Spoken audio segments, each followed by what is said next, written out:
Gina Holmes, and I am going to show you how to make a fruit tea. Now, I am making cinnamon pear sangria today, but you can use any flavor that you like.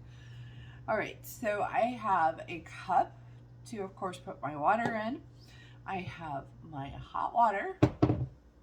I am going to use a steaming sack today, and then I have my measuring spoon and my tea timer.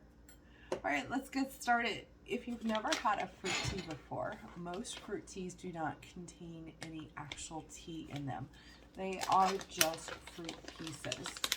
So I will show this to you once we get our tea started here. I have my cup. Now, when you're doing a cup, always remember that's 8 ounces of hot water.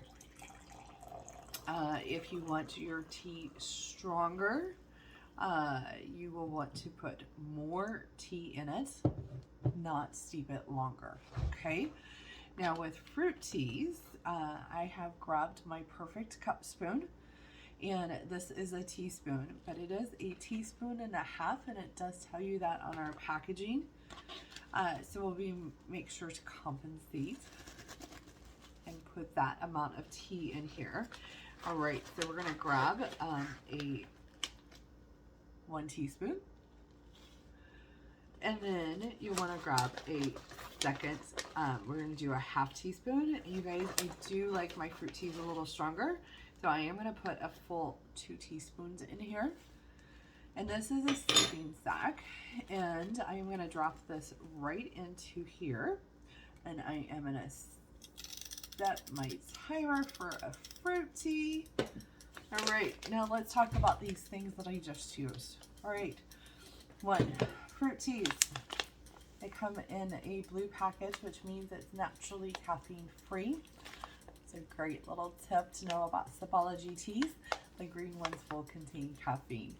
On the back here, it's going to tell you your flavor. Like I said, we're using cinnamon pear sangria today.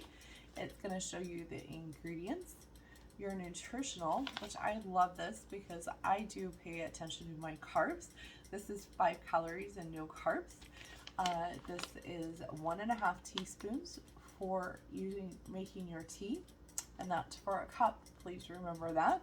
If you're making a larger vessel or want it stronger, you're going to want to add more tea.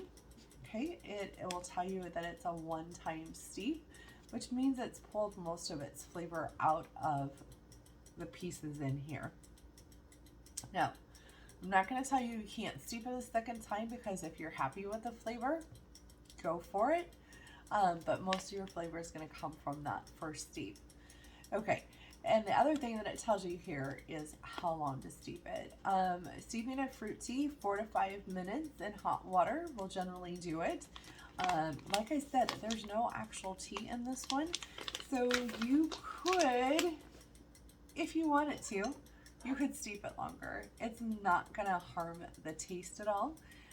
Tea, such like a black, a green, a white tea, comes from the Camellia sinensis plant, and if you oversteep it, it can bring out the tannins in it, and tannins can be very bitter.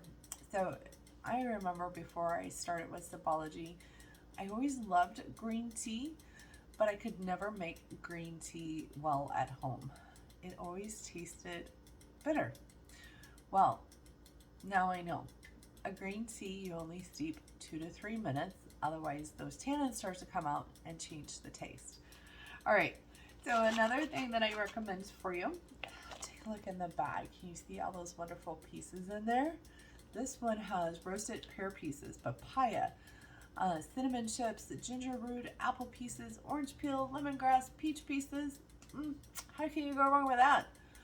Now, in here, I want to show you a little bit closer. And I always like to kind of mix up my bag when I'm grabbing tea out. I want to make sure I get a little bit of everything, right? You can see there are those chunky pieces, which are your fruit pieces. And then you're kind of seeing those little green type pieces. That is going to be your lemongrass, which is one of my favorite ingredients. There's also some ginger root in there. There's some cinnamon chips, some orange peels. You guys, I wish I could smell a little bit better right now, but my allergies are acting up. But, oh, I love the smell of this one. Have you ever opened a bag of tea or even just taken it out of the package that it arrived in?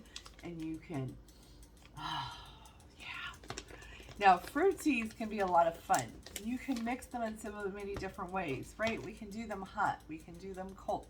We can steep them in alcohol. We could use a wine. We could use a beer.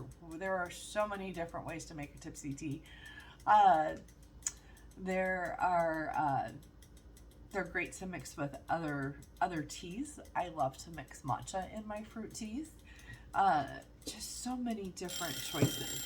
All right, our timer has gone off, which means our tea is ready. Yes. All right, so you can see our steeping sack. It's not even wet on the top here. It's perfect. And we're just gonna take that out. I like to give a little shake.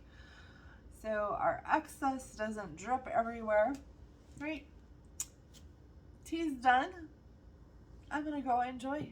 I will see you later.